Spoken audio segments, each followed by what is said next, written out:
Coffee यात्रा प्रश्नको प्रस्तुति कफी यात्रा होइतपिरमा तपाईलाई स्वागत छ। आजबाट हामीले केही एपिसोडहरू मिलन बिछोडमा आधारित कथा वाचन गर्नेछौँ। आशा छ तपाईहरूको माया साथ पाइरहनेछौँ। बेचैन सुरु हुन्छ यसरी। कामको थकान अनि परदेशमा सधैँको भागदौड। आज करिब 2 हप्तापछि मेल बक्स हेरेँ। एउटा चिठी आएको रहेछ। चिठीको खाममा लक्ष्मीप्रसाद देवकोटाको तस्बिर रहेको टिकट टाँसिएको थियो। यसको अर्थ चिठी नेपालबाट आएको हो।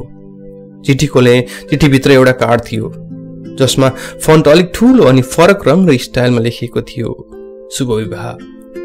एक मनले खुसी भएँ। अहो, मलाई कुन चाहिँ साथीले सम्झेछ। साले मेसेन्जरमा त कसैले केही भनेकै थिएन। कति सोचिरह, सरप्राइज पनि त हुन सक्छ। आखिर यो कार्डभित्र बेहुला या बेहुलीको नाममा सजिएको को छ त?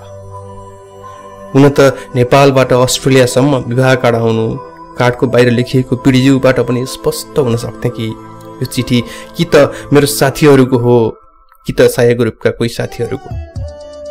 कार्डभित्र पल्टाएँ, माथि आकाश खस्यो। मेरो 60 केजीको शरीर भुइँमा बजारियो। नेपालबाट चिठी आउँदा खुसी भएको यो मनमा पुरै कालो बादलले छोपिदियो। म भुइँमा लडेको 2 दिनपछि सनसाइन हस्पिटलको बेड नम्बर 10 मा थियो पिडी।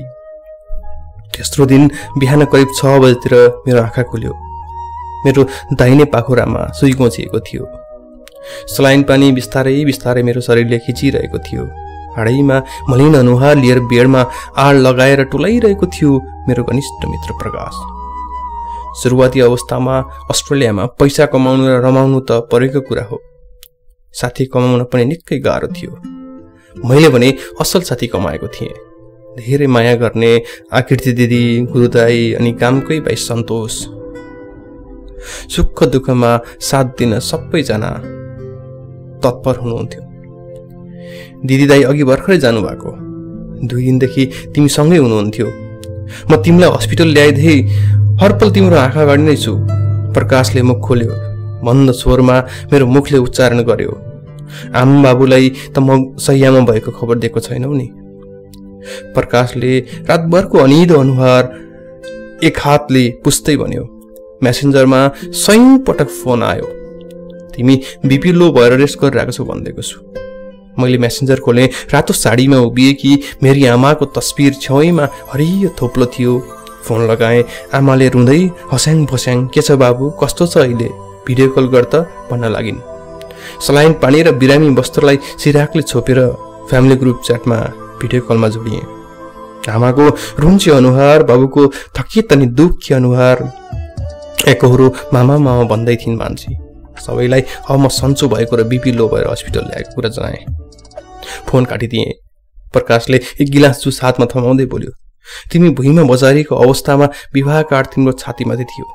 खास कुरो के हो पिडी, किन तिमी यति कमजोर भएको? मेरो प्रेम र जीवनको करिबन 80% जानकार प्रकाशले यस्तो प्रश्न तेर्सायो। मुखबाट केही वाक्य नै आएन। उसलाई मेरो रुमको डायरी र उनले दिएको मायाको चिन्ह ल्याउन अनुरोध गरेँ। केही समयपछि मैले ल्याउनु भनेका सबै चिज ल्याएर प्रकाश मसामु आइपुग्यो। अझै केही दिन हस्पिटलकै सयमा बस्नुपर्ने भएपछि मैले नेपाल छँदा उनको र मेरो जीवन कहानी समेटेर आफै लेखेको कथा बेचैन पण्डित गरेँ। केही थान गजलले 19औं पाना भरिएको मेरो डायरीको 20औं पानाबाट सुरु हुन्छ मेरी पिया र मेरो जीवन कथा। मानिसको मस्तिष्क बहुत अजीब चीजको छ यार। संसारको कुन बिन्दुबाट कुन पल कुन चीज क्लिक गर्छ पत्तै हुँदैन। आज देब्रे मस्तिष्कले प्रेम शब्दमा बहुत जोड लगाइरहेको छ। अनि मन नि, यो त शरीरमा हुने मात्र नहो, जिउन त अर्कैको निम्ति जिउँछ जस्तो लाग्छ। यो मन अति नै चञ्चले भएको छ आजभोलि। खै किन हो कुन्नी? 10 जोड 2 सकाएर म अहिले आजाद छु। मलाई पीर चिन्ता केही पनि छैन। जस्तो कि खुला आकाश मुनि पंख फिजाएर घुमिरहेको चरारो जस्तै घुम्ने रमाउने समय हो यो।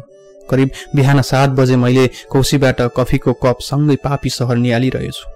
12 कक्षासम्म प्रेम के हो बुझ्नै पाइएन, या भनौं बुझ्न खोजिएन। जिन्दगीको यात्रामा स्त्रीहरू नआएका होइनन्, तर उ बेला लक्ष्य उच्च श्रेणी नै थियो, न कि प्रेम या प्रियसी। फेरि प्रेम नै गरौँ भने पनि गोविन्दजी अनुशासन इन्चार्ज वादक बन्दिहाल्थे। कपाल र ड्रेस हेर्दा नै लाग्थ्यो यो समय पढ्ने मात्रै हो। त्यो उमेर अलिक अल्लारे, कसैले आफूलाई ओच्याओस्, कुट्ने पिट्ने बाहेक प्रेम गर्न जानिएन भन्दा पनि हुन्छ। लफडा र झगडामा भने बहुत खप्पिस थियो हाम्रो समूह। उसो त झगडा हो हल्लाको सजाय नभएका पनि होइनौँ। कतिपल्ट त कलेजबाट सस्पेन्स पनि भइयो। खैर उमेर नै यस्तै हो, म मात्र कहाँ हो र, सबैको उस्तै नै हुन्थ्यो 10 जोड 2 को यात्रा। साहित्य र समाजसेवाको भूत चढेको करिब 4 वर्ष भइसकेको थियो। सुरुवाती दिनमा कलम हाम्रो साथी हिँड्छ कापीमाथि यस्तै यस्तै शब्दहरू लेखिन्थे। 11-12 मा साहित्य अलिक बुझ्न थालेपछि भने सुधार आएको थियो लेखनमा। फेसबुक दुनियाँमा केही गजलहरू पिढीको वालबाट पोस्ट नभएका पनि होइनन्। करिब 2016 तिर साया यो फेसबुक ग्रुपको बहुत चर्चा थियो र मलाई पनि कसैले एड गरेको थियो यो ग्रुपमा। ठ्याक्कै कसले गर्यो याद छैन। केही साहित्य र समाजसेवाको जरो गढेको मनले यही समूहबाट साहित्य र समाजसेवा गर्ने सोच बनायो र सोही अनुरूप भिरकुटी मण्डपको पहिलो बैठकबाट मनले चाहे जस्तै हुने भयो। साया मार्फत पिढी साहित्य र समाजसेवाको 1 खुड्किलो माथि चढेको थियो। अब मेरो दिनचर्यामा केही फेरबदल भएको थियो। अरू बेला आफ्नै काममा व्यस्त भए पनि शनिबार भने साहित्य र समाजसेवामै दिन व्यतीत हुन्थ्यो। बिस्तारै समाजसेवाको लत बसेको थियो म भित्र। साहित्यिक र सामाजिक काममा यसरी तल्लीन हुन थालियो कि घरमा कहिलेकाहीँ जाँदा पनि पाउन गएको अनुभव हुन्थ्यो। त्यो समय उपन्यास पढ्न मजा लाग्थ्यो। प्रेम र बिछोडमा आधारित उपन्यास र गजलहरू अति नै पढ्ने सुन्ने बानी बसेको थियो। साहित्य र समाजसेवाको यात्रामा दौडिँदै गर्दा एक शनिबार बिहान मलाई जल्दी याद छ। बागमती सरसफाई अभियान अन्तर्गत शङ्खमूल पुल नजिकै सरसफाई थियो। मेरो आँखाले फोटो टिप्दै गरेकी एक युवतीलाई यसरी क्लिक गर्यो कि एउटा फोटोग्राफरले उत्कृष्ट सिन क्याप्चर गर्यो। हाइट सानो, मिलेको चेहरा, लामो कपाल, गाजलु आँखा, पिपल पाते होठ, त्यसमाथि गुलाबी रङको लिपस्टिक। अरे वाह, क्या मिलेको फिगर। भगवान फुर्सदमा थिए होला, त्यसैले त यस्तो सुन्दर रूप कुदेका छन्। यसै त प्रेम शब्दले नै काउकुती लागेको मनमा उनलाई देखेपछि अझै चकचके भएको थियो। एकचोटि बोलाएर नाम सोध्नु जस्तो लागेको थियो, तर समूहको जिम्मेवारी र अपरिचित स्त्रीलाई सिधै गएर सोध्ने हिम्मत भने जुटेन। त्यो दिन सरसफाई सकियो। करिब 11:30 बजेतिर ग्रुपको मिटिङ सकाएर सबै आफ्नो बाटो लाग्यो। प्रशान्त, कैलाश, वारेन, सबिन, म अनि केही साथीहरू भने लाग्यो भण्डारकाल श्यामदाईको चियाभट्टी। चियाका चुस्की र चुरोटसँगै चिया जस्तै गुलिया अनि चुरोटको धुवा जस्तै खरा गफमा समय कटेको पत्तै हुन्थेन।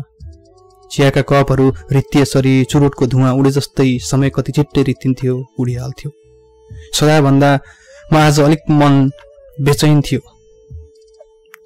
आज बागमती तीरमा देखेकी उनी को होलिन्? नाम के होला?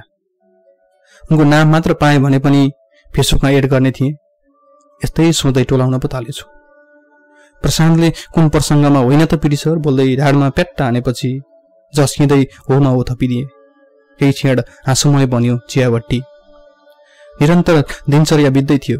दिनहरू जम्मा 24 घण्टाको न हुन्थे। कतिखेर कणिका सुईले अर्को बिहान भालेको कुखुरी कहाँ बजाइदिन्थे पत्तै हुन्थेन। आज शनिबार, बागमती सरसफाई जाने दिन। विगतका शनिबार भन्दा आज बढी उत्सुक थिएँ म। ती स्त्री जसलाई पहिलो हप्ता भेटेको थिएँ, आज उनलाई भेटेर नाम सुन्ने आँट बनाएर घरबाट निस्केको थिएँ। तिनकुने पुल नजिकैको सरसफाइमा जाँदै गर्दा पिङ्ला स्थान छेउमै पुगेर पशुपतिनाथ सामु हात जोडेर उनीसँग बोल्ने हिम्मत जुटाइदिन नभनेको पनि होइन।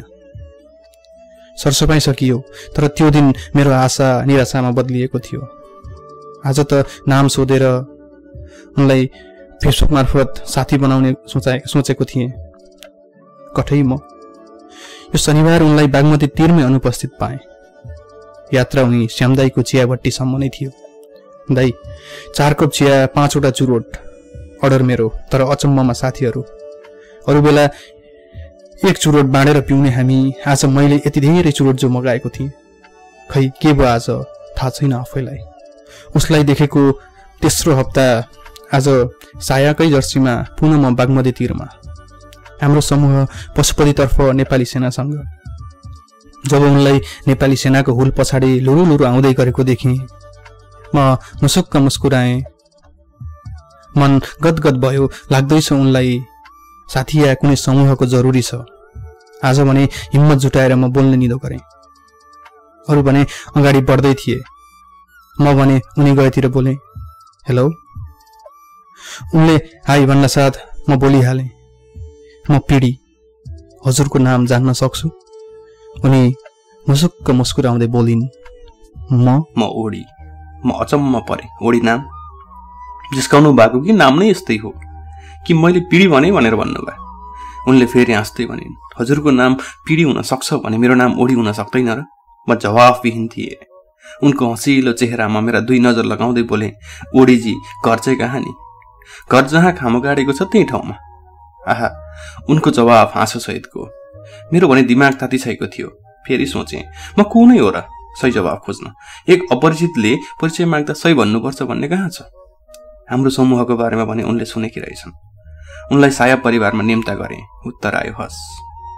उनलाई सँगै लिएर म पनि अरू साथीहरू भएतिरै लागेँ। साथीहरूलाई नयाँ सदस्य थपिएको जानकारी गराउँदै लागियो सरसफाइमा। करिब 11 बजे श्यामदाईको चियाभट्टीमै मिटिङ गर्ने निदो गरेर हामी उतै लाग्यौं। करिब 15 कप चिया हाम्रो टेबलमा आइपुग्यो। नयाँ सदस्यको स्वागतसँगै परिचय सुरु गरियो। अरू साथीहरू नयाँ थिएनन् मेरो निम्ति। जब उनको पालो आयो, ओठमा मन्द मुस्कान छर्दै बोलिन्, म कीर्तिका शर्मा, घर चितवन, यहाँ एक कन्सल्टेन्सीमा काम गर्छु, अनि बसाइ चाहिँ अनामनगर। आज कीर्तिसँग बोलेकोमा मन हर्षित थियो। साँझ घर पुगेर फेसबुक दुनियाँमा उनको आइडी खोज्नतिर लागे। म यसरी एकचित्त भएर खोजिरहेको थिएँ कि मान्नुस्, यसरी अध्ययन गरेको भए 80% आफ्नै कोल्टामा पर्थ्यो। गहिरो अनुसन्धान र खोजीपछि पनि उनको आइडी फेला पार्न सकिएन। अब 1 हप्ता कुरेर उनलाई नै सोध्नु सिपाही विकल्प थिएन। 7औं दिनसम्म पनि निरन्तर उनको नाम खोजी कार्य, आइडी खोजी कार्य जारी रह्यो। तर हातमा लागेको शून्य नै थियो। आज दिदीलाई निन्दाले छिटो छुड्यो या मेरो समाजसेवा प्रतिको लगावलाई बुझ्नु भएछ।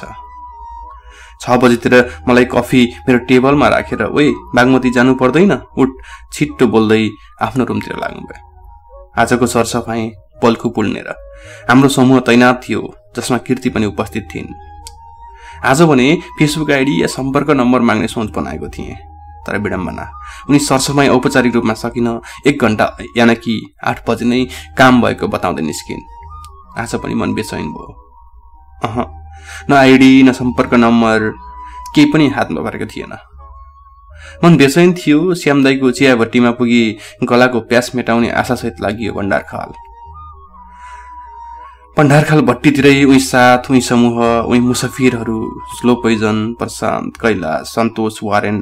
हामी भण्डारखाल हुलाक अगाडि के पुगेका थियौं। सागर र किरण पनि मोटरसाइकलको धुवा फ्याँक्दै आइपुगे चियाका प्याकसँग चियर्स गर्न। डाकु पनि उही पुरानो भटभटेमा सवार थियो, सक्रिय सहित।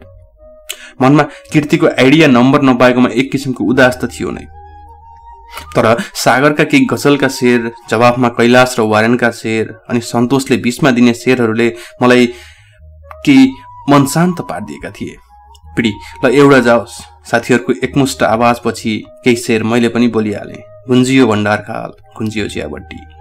सोलो र डाकुका गफले केही छिन मैफिल छोडेर अन्त कतै पुगिन्थ्यो। रित्तिए चियाका कप, उडे जुरोटका धुवा, त्यस सँगसँगै उड्यो समय पनि। साँझ करिब 7 बजे चियाभट्टीबाट लागियो आफ्नो वासस्थान।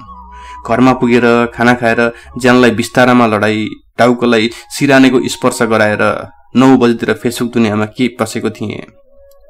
फ्रेन्ड रिक्वेस्टमा एक सहित रातो बत्ती बलेको रहेछ। हत्तपत्त हेरिहालेँ। कीर्तिका शर्मा प्रोफाइल खोलेँ। केही साहित्यिक शेरहरू पोस्ट गरिएका थिए।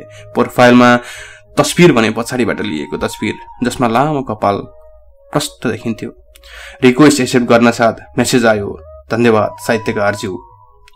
धन्यवाद भनिराख्नु पर्छ र मनको मान्छेलाई लेखी पठाउन मन थियो। सकिन। हुन त उनलाई पो मैले आफ्नो सोचेको छु। उनको निम्ति त म एक साहित्यकार नहुँ।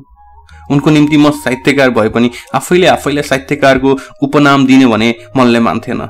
साहित्यप्रेमी अवश्य हुँ, तर साहित्यकार बन्न चाहिने साधना ममा पूर्ण थिएन। मैले पनि उनीबाटै आएको धन्यवादको पैसो धन्यवादबाटै फर्काएँ। मलाई किन धन्यवाद दिए? उनको अर्को म्यासेज। मैले रिप्लाई फर्काएँ, साथी बनाउन लायक सम्झी रिक्वेस्ट पठाउनु भएकोमा। उनले हाँसेको इमोजी पठाउँदै लेखिन्, साहित्यकारहरूको साथी बन्न पाउनु त हामी जस्ता साहित्य प्रेमीको सौभाग्य हो नि। रिक्वेस्ट एक्सेप्ट गर्नुहुन्न भन्ने लागेको थियो, तर साथी बनाउनु भयो, पुनः धन्यवाद। यो औपचारिक कुराहरू छाडेर मलाई उनको बारे अझ थुप्रै जान्नु थियो, त्यसैले कुरा मोड्ने प्रयास गरेँ। के गर्दै शर्माज्यू, खाना खानुभयो? पकाउँदैछु। अनि हजुरले नि? मैले जवाफ फर्काएँ, मैले त आफूले पकाउनु पर्दैन, दिदीले पकाउँदै हुनुहुन्छ। अल्छी साहित्यकार, उनको जवाब। यत्तिकैमा दिदीले खाना खाने निम्ता दिनुभयो।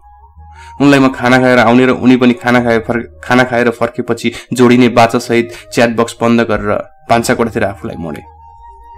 खाना खाँदै गर्दा अब मेरो गन्तव्य कता, देशमै बस्ने कि प्रदेश जाने, यस्तै थुप्रै विषयहरूमा छलफल भयो।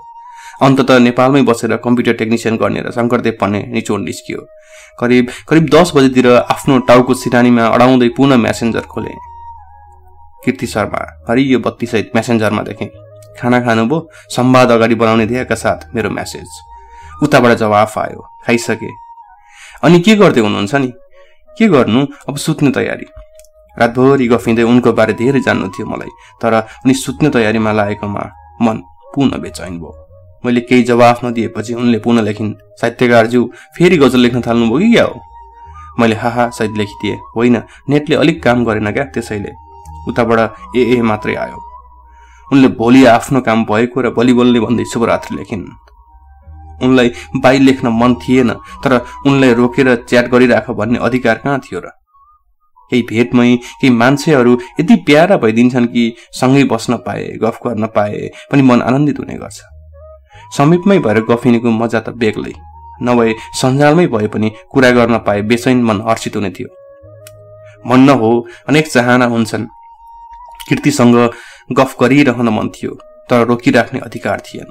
त्यसैले त्यो ओठको मुस्कान जस्तै, त्यो हसिलो मुहार जस्तै केही थान मिठा सपनाको कामना लेख्दै उनीबाट भोलि जोडिने बाचासहित छुट्टिए।